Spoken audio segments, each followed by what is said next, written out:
Jesus Cristo, Jesus Cristo, eu estou aqui na igreja de São José, no centro de Belo Horizonte, dessa querida igreja de São José, e quero saudar a todos vocês, liguistas, neste mês vocacional. Celebramos o dia do Padre, no primeiro domingo, no domingo anterior, o dia da família, o domingo da família, destacando os nossos pais.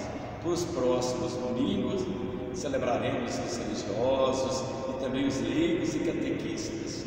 Liga Católica Jesus Maria José, o nosso movimento que está a serviço das nossas famílias. Quero desejar a todas as famílias um feliz mês de agosto, com as bênçãos de Deus, de Nossa Senhora do Perpétuo Socorro, de São José, as bênçãos da Sagrada Família.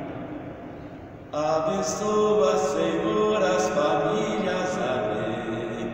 Abençoa, Senhor, a minha também. Abençoa, Senhor, as famílias, amém. Abençoa, Senhor, a minha também. Jesus, Maria, São José, pobres também aos olhos do mundo.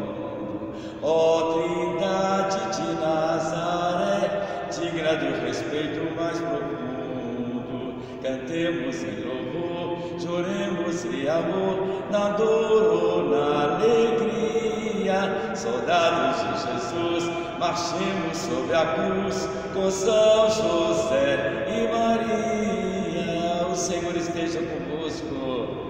Abençoe-vos o Deus Todo-Poderoso, Pai, Filho e Espírito Santo, desça sobre nossas famílias, as famílias da Liga Católica, e permaneça sempre. É o meu carinho aqui do Padre Ronaldo.